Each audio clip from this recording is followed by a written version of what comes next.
And welcome to today's presentation. Thank you to Justicia for hosting, and we hope you get information from this session. Before we get started, I'd just like to do a land acknowledgement. Toronto is in the dish with one spoon territory. The dish with one spoon is a treaty between the Anishinaabe, the Mississaugas, and the Haudenosaunee that bound them to share the territory and protect the land. Subsequent Indigenous nations and peoples, Europeans, and all newcomers have been invited into this treaty in the spirit of peace, friendship, and respect. So thank you for inviting us into this treaty. And now we'll get started. So today we're going to talk about Canada Pension Plan for temporary foreign workers. I'll describe what foreign workers are, talk about the Canada Pension Plan, and then we'll open it up for questions.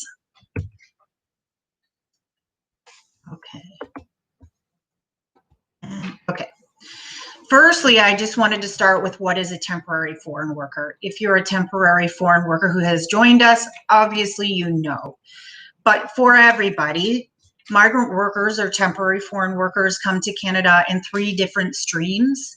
They come through the specific temporary foreign worker program, which has high wage workers, low wage workers. The high wage workers are typically people who are in banks or are engineers or are of a specific training or background that is not as easy to find in Canada. Then there is the seasonal agricultural worker program and the caregiver program. It's used to be the live-in caregiver program, but they've changed it a little because there are 2 different routes to becoming Canadian through that one. But most importantly, and the reason we keep presenting is because temporary foreign workers are members within our own community. And so we want them to be treated with equity. I like this picture to show the difference between equality and equity. It's very telling. And then I found this one, which was even more telling. And so we want temporary foreign workers within our local communities to feel like this. You may know in Ontario that there are over 70 community legal clinics. Many of them are general clinics, and the general clinics almost never see the high-waged earners come in. We don't very often, in our rural community, mine specifically, in Toronto it's a bit different, but we don't see a lot of givers.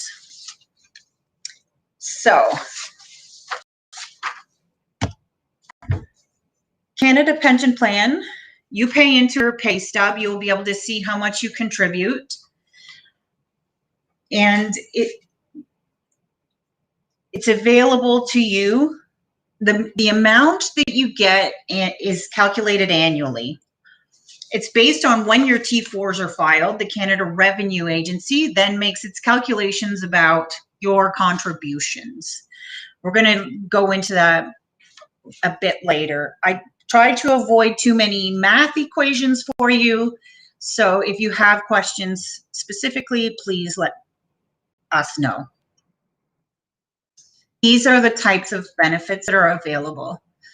Firstly, the retirement benefit. This is available at 60 and older. The disability benefits, so if you're injured or sick and you can't work any longer, you may be entitled to that benefit. Children of a disabled or a deceased contributor. So if you've become disabled or sadly you've passed away, your children may be entitled to receive some assistance through the Canada Pension Plan. The survivor's benefit, so if you become deceased, then your spouse may qualify for these benefits.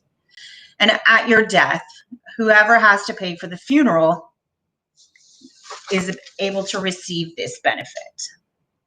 So firstly, we're going to talk about the retirement benefit. You can begin receiving the Canada Pension Plan retirement benefits as early as 60. Some workers have decided to collect it at age 60, but continue to work. If you continue to work, your benefits increase annually. So essentially, you can decide anytime between age 60 and 70 to start to make your claim for these benefits and start receiving them. If you start receiving them at 60, your monthly amount for 2021 is reduced by 0.6% per month, which equals 7.2% annually. So 36% over 5 years. I've broken it down a little bit further on the next slide, so you'll be able to see exactly what that means. Some workers wait until they're 70 to get it. And the way to find out what you will receive is to request a statement of contributions or access your Canada Revenue account online, which I suspect isn't as easy for some of you as it is for Canadians. So you can see here, now you must have worked in Canada for 30 years or more, and the amount is calculated based on your best 40 years. So I've been working for 30 years, contributing to CPP, minus a couple for being self-employed. So this is my actual statement of what I would receive based on what I've contributed to date. So if I were 60 now, I could receive $597.13 per month. So you can see that it is only, it's reduced by 34% from the 933. And then if I waited until 70, I would receive that amount. This is based on today's contributions. Typically, when I've been working with seasonal ag workers, the monthly amount is not high. It's typically under $200. And the reason it's that low is because when workers begin coming, they typically come for a few months at a time. So the contributions aren't that high. So over 30 years, you may have been coming 8 months a year for 10 years, but still the contributions themselves are not very high. So without doing too much math, one of the things to consider though about when to take the benefits is your current health, the health of your family, how long you want to stay in Canada, the life expectancy in the country you come from, because, you know, reality is that some isn't quite as high. So if you are going to be turning 60 and you're unsure about whether you want to return to Canada, typically I have worked with workers who want to complete their Canada Pension Plan application. There's a foreign direct deposit form, and then it can go directly into your bank account in your home country. If you don't apply, let me see where I've got this. If you don't apply in Canada, you have to go to your the Canadian Embassy in your home country or the High Commission. And in Mexico, it's Mexico City. In Jamaica, it is Kingston. In the Philippines, it's Makati City, which is a suburb of Manila. The Philippines is a very big island. I suspect it's not as easy to get to Manila as us looking at a map. So if you apply, it's my suggestion that apply in Canada before you leave and begin collecting it in your home country. I've skipped ahead. So this is disability benefits. In order to qualify for disability benefits, you must not be able to work any longer because of your medical condition or injury. There's specifically, we call it, you must have severe and prolonged symptoms and restrictions. For this, if you, for example, have broken your arm and now it is pinned and it's caused arthritis and you've lost the use of one arm, this may not be severe and prolonged, because if you were doing, if you were a driver, it's possible you could continue to drive with one hand. But if you were a restaurant server or a seasonal ag worker or a live-in caregiver, not having one arm seems like a big deal. So if you went to your home country then, and there was no work available, or you used to be a grocery store clerk and now there's no work, you can't stock shelves with one arm. It is possible, based on the country of origin, that you cannot do any type of work. So it's always worth applying. So the disability benefits are paid differently. Again, this is my own, based on my own contributions. So if I'm under 65 right now and became disabled, I would receive $1,210 per month. And my child, a child under 18, would receive $257.58 per month. This is the same amount for the deceased contributor. So while it's lower based on contributions, it's something, and it's yours. So definitely apply. So the child benefits then are, if the child is under 18, or if the child is between 18 and 25 and can prove that they are attending a recognized educational institution. The trouble with this is there does not appear to be any recognized institutions in the Caribbean Commonwealth countries. There is in Mexico. I didn't notice for the Philippines, but there's several in Europe and South America and the US, but not specifically in the Caribbean. So if you have a dependent child there are a few things. If your child is under 18, the money goes to the guardian. So if your child lives with you and you have custody and care, the money goes to you. It's to help raise the child. So while it's the child's money, it goes to the guardian. The exception is if your child's between 16 and 18 and living alone, it goes directly then to the child. If you have a dependent child between 18 and 25 and in school, then that child can apply. It can go directly to the child. Okay. And then the survivor benefits. So unfortunately, this has actually happened where a temporary foreign worker has died and the spouse was left in another country trying to collect the survivor benefit. It's the survivor's benefit. The survivor's entitled to get it, but because of barriers of distance, it wasn't easy to do. But if you can get to the embassy or high commission, then it is definitely worth it. It used to be that if you were under 35, you could not get the survivor benefit. The rules have changed and you may now qualify, but you have to apply to find out. If you're under 65,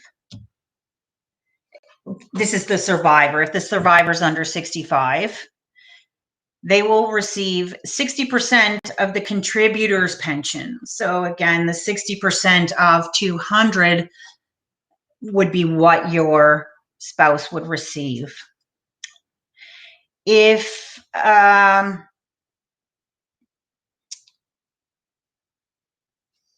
So, oh, and if your survivor is receiving benefits already and marries a second time and the second spouse dies, they only get one survivor benefit. And Canada Revenue Agency or Service Canada chooses the largest amount.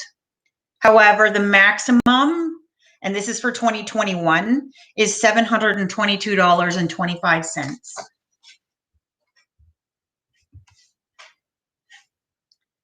Oh, okay.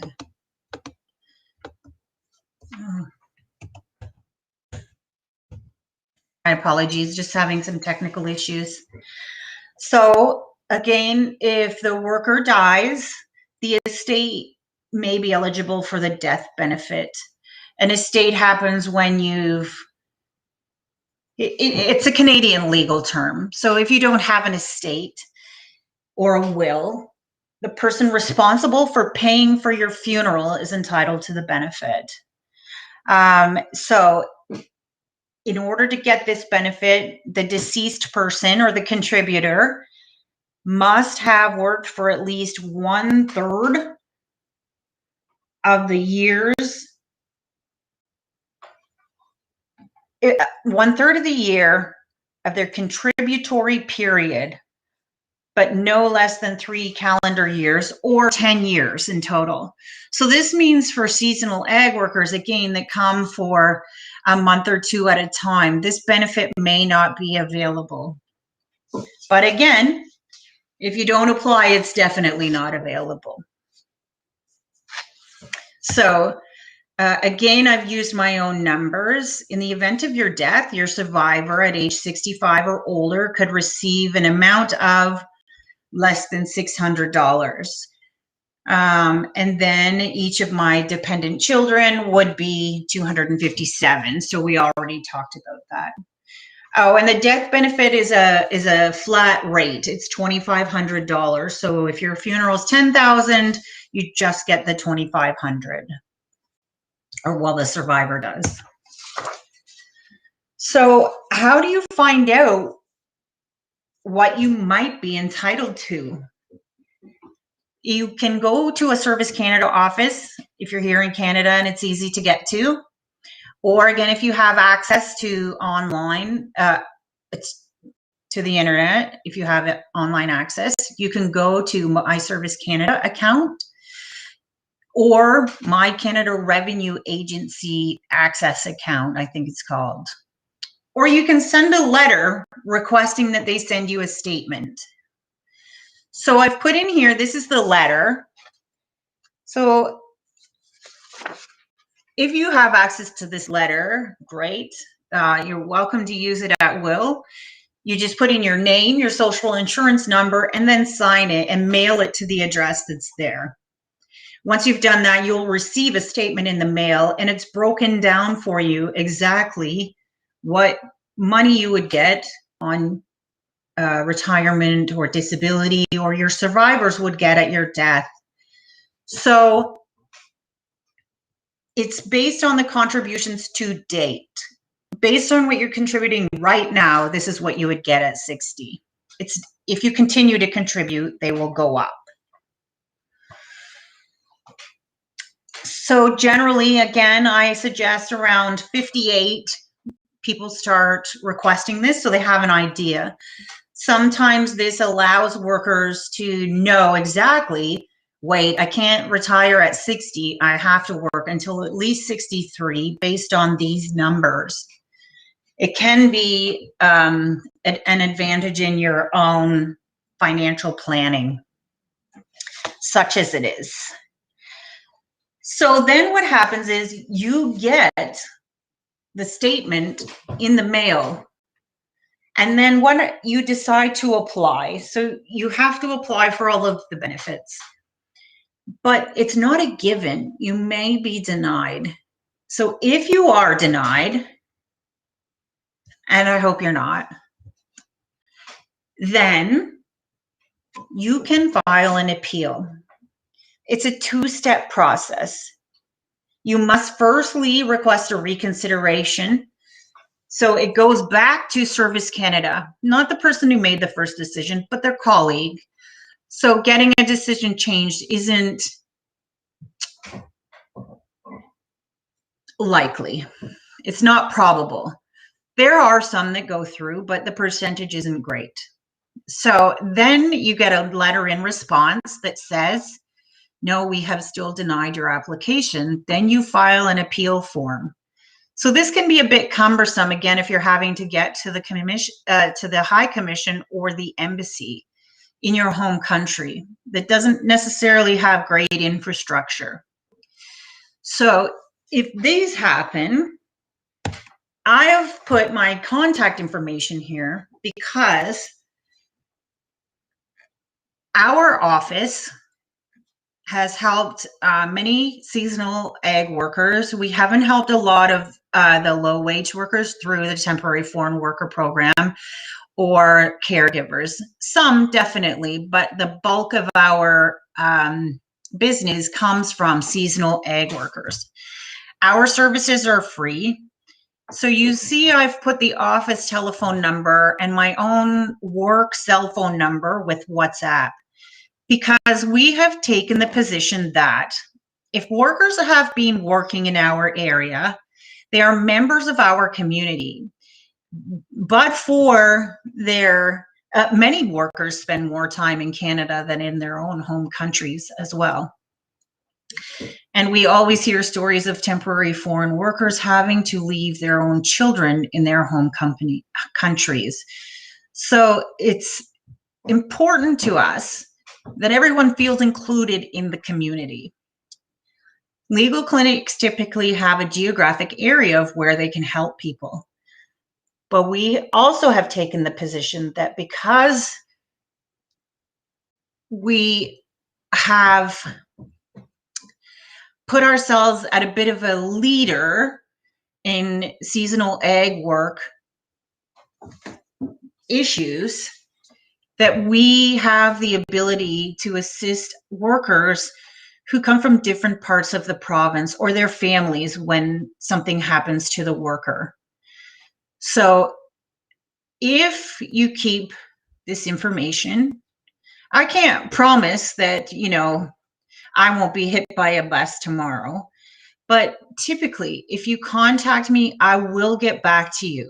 If it's about immigration, I can definitely find the right people. I don't give out immigration advice because it's different for each stream, and also because it's very difficult to immigrate.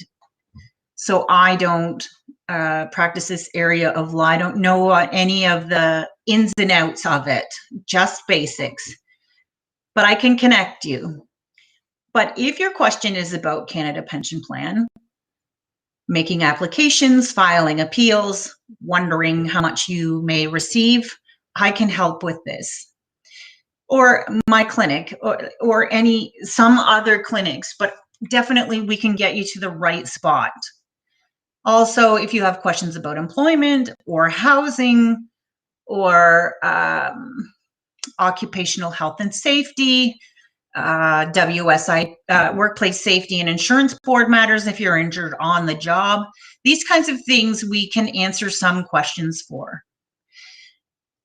This is it for my speaking portion. We're now going to open it for questions, but if you need to contact me specifically, you can. I've cut out some of the math of this program because I don't need to tell you percentages when you can request the contribution statement. So I'm going to now open it up for questions, and I'm going to leave this slide up.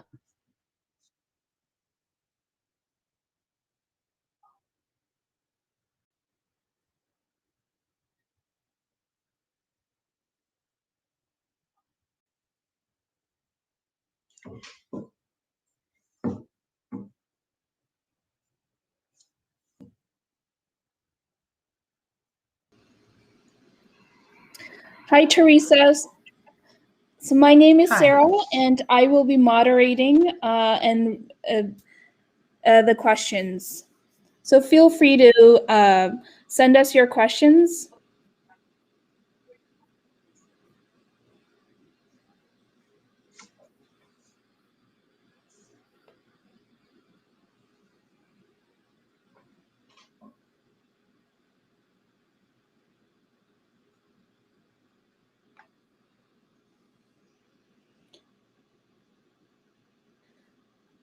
So while we're waiting, Teresa, I have a question.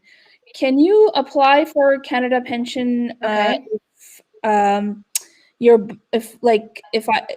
I'm not in Canada? Yes. So if you're not in Canada but you have worked here, you can apply. But it has you in order to get. If you have access to the internet, you can print the forms yourself and mail them back, or apply online. Otherwise, you have to go through the High Commission or the embassy in your home country. Okay. And I have a Also, question. one thing I should say is that you don't have to wait. Oh, sorry. Okay. Please go ahead. My bad.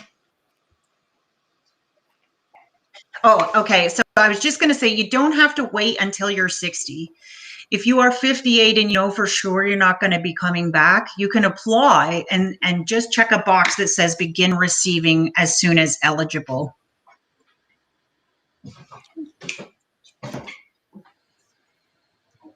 I have a question here. Okay. So, Yes. So if my husband died 10 years ago and I never filed for death benefits, is it too late? It's worth applying. If you didn't apply for not the death benefit, so I'm going to clarify, not the death benefit, but the survivor benefit. If you didn't apply and you should be entitled to it, is worth applying. The trouble might be that it's 10 years. 10 years seems to be a magic number, but I can look into that. And I wouldn't know how to get the exact answer out. It's always worth applying. 10 years is very magic though. If you haven't done something 10 years, then Service Canada says 10 years is the end, is the deadline, and you can't go back that far. So it may be tricky at 10 years, but we'll check. What is the minimum years of contribution to apply for Canada Pension? Oh, I had it. It's 30. I don't think it's actually 30, but they take, it's 30 years for retirement, but it's, hold on. They take your best 40 years. You must have contributed for 30 years after turning 18. So they don't collect Canada Pension off your paycheck if you're not yet 18. It is.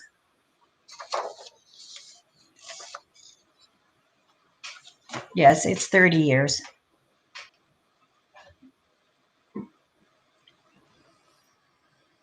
But that's for the retirement. Again, if they're not for the disability, because in some cases you would have, people have been injured at age 65, 25, or become ill and haven't been able to work, and so they can apply then. It's a, you have to have worked 4 of the last 6 years, made contribution, you know, so it's a numbers game. But for the retirement, it's 30 years.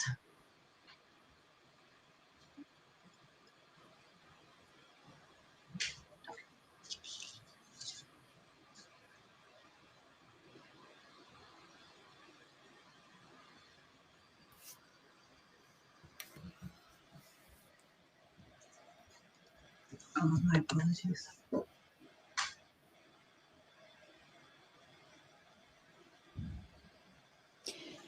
Can someone apply for WSIB for CPP disability benefits?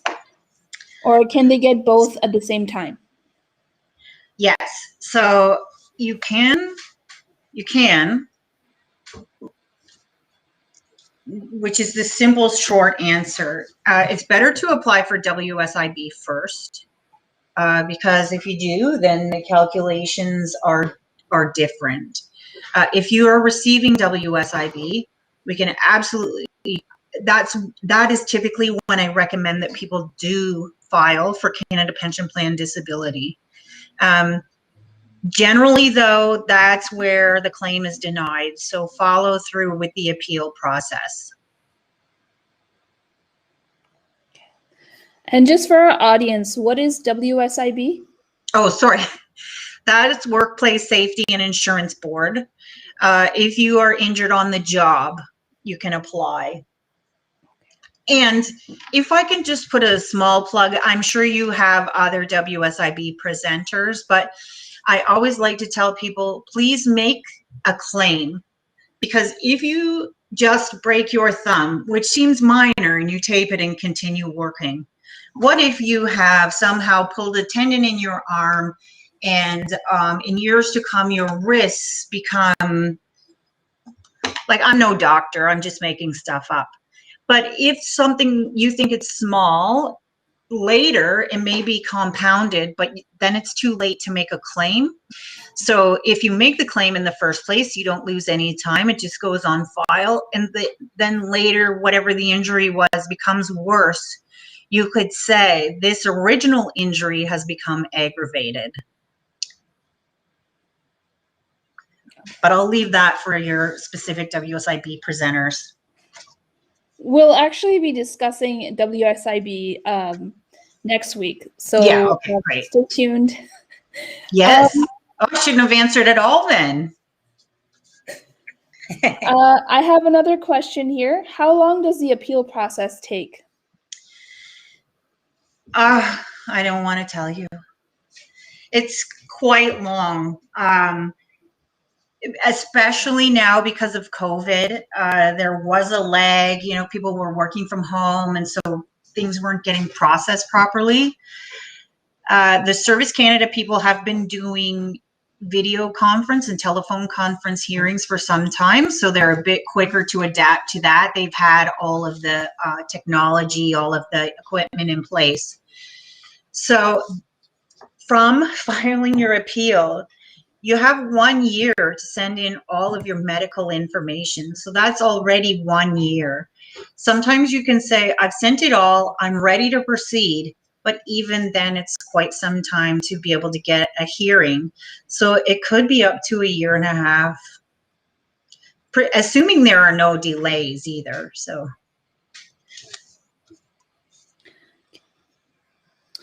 Are workers entitled to OAS, so old age security? No, so OAS has very specific residency requirements, and one of them is that you have to be in Canada.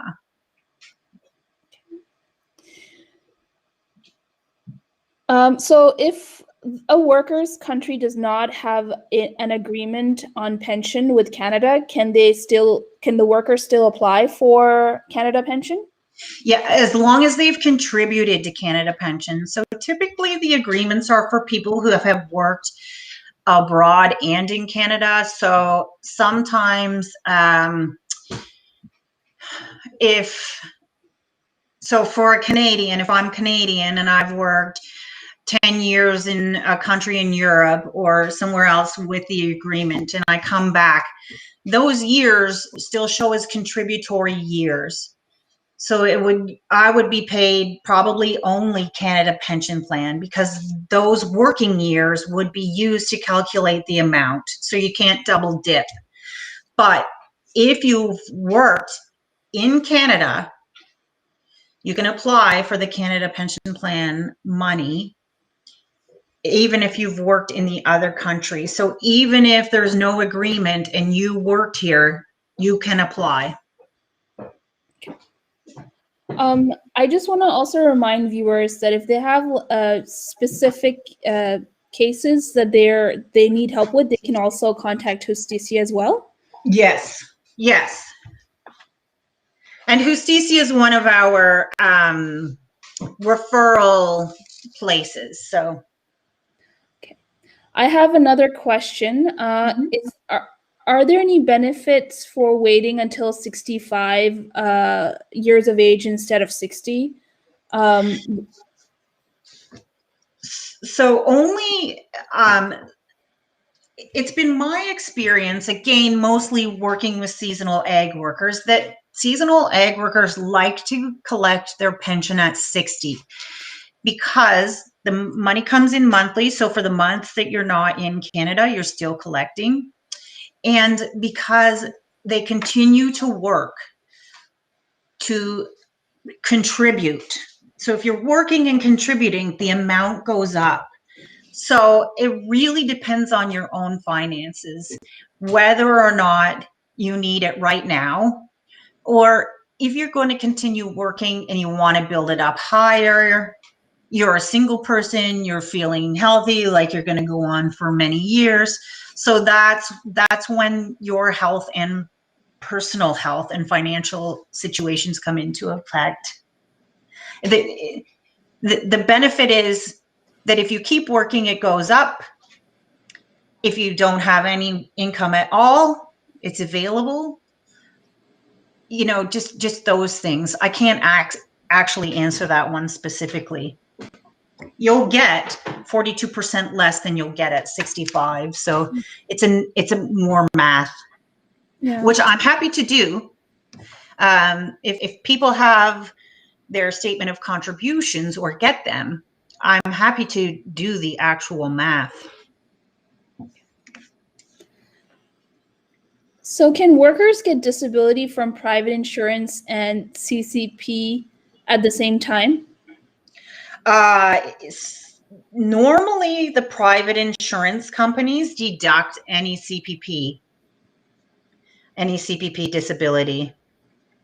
Private insurance, it depends on your specific policy, but private insurance companies like to pay as little, well, all insurance companies, I suppose, but you will not most deduct the Canada Pension Plan amount. In fact, many make workers apply for Canada Pension Plan so they can reduce the insurance money.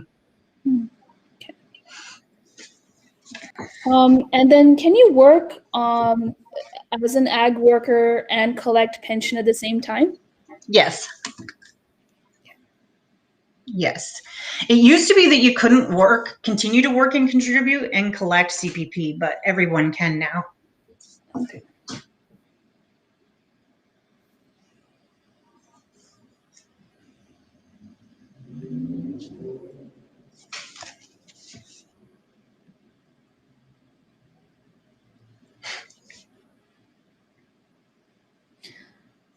I'm just monitoring the chat for more questions.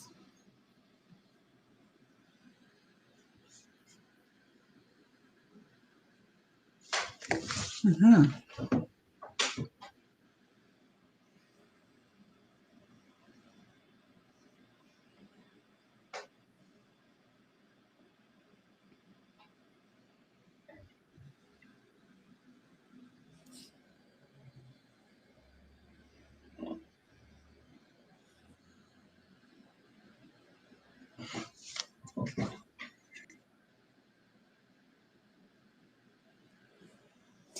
How many workers have filed for pensions?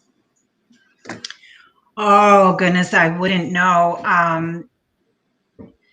I have no idea. It's been my practice, my annual practice, that until COVID, that I would meet with as many seasonal ag workers as I could that were turning 60 or that were close to 60. So every year in the fall, we do a clinic where workers could apply, or they could request the statement of contributions, or go through any CPP questions. So I don't actually know how many have, but many.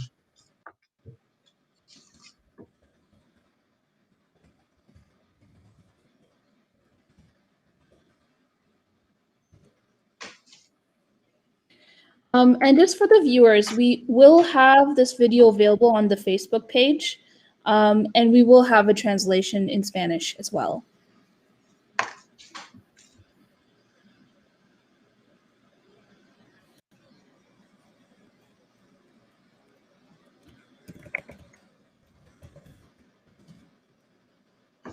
I forgot it was going to be translated to Spanish. Sorry about all of the ahs and ums. Oh, that's okay.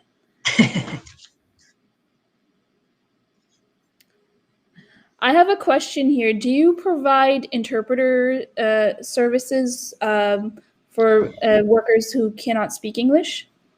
We do currently.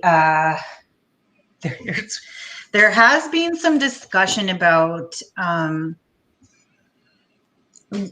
loss of an interpreter service. Generally, though, I can arrange for interpretation, not very specific certified interpretation, but definitely if it's a phone call that I know is going to happen, I can arrange for interpretation in Spanish and Tagalog. You know, other languages I probably could, but it might take more time. Okay. And can you do group applications?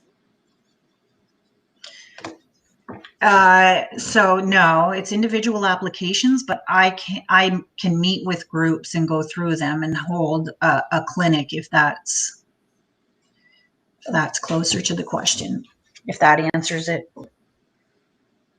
I think that is what Okay. the person. Yeah. Yes, it's actually my preference to meet with several people at one time, and that way I also can be the one to mail it. So Teresa, are you able to answer any questions regarding Canada Revenue Agency? well, some. Okay. So let's see if our viewer gives us a question. Okay.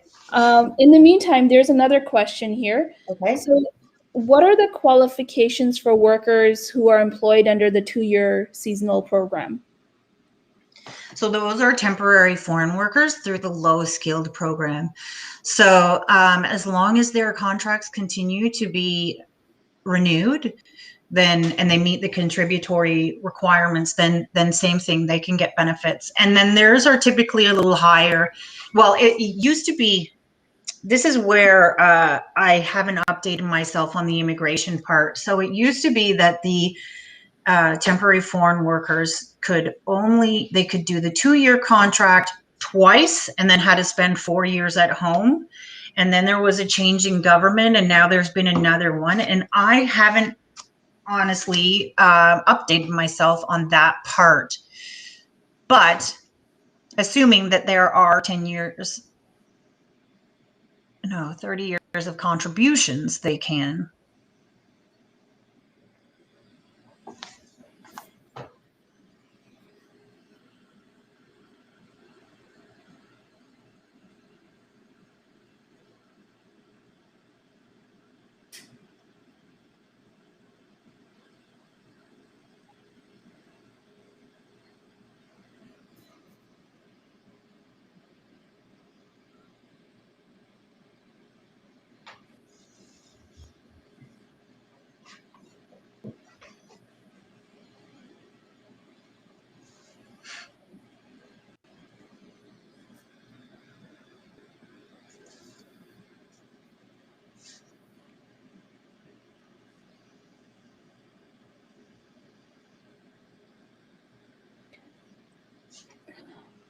So are there any questions from the viewers? I'll just wait 1 or 2 more minutes and then we can wrap up. Okay. Oh, I have another question here. What if someone charges me money to file for pension? Is that legal? It is legal. There are many companies that assist with that, and they do charge money. I don't like it, but it's legal. If you can reach out to a clinic, though, somewhere, clinic services are free. Okay. Well, assuming you financially qualify, but I'm going to assume in this case that the person asking qualifies.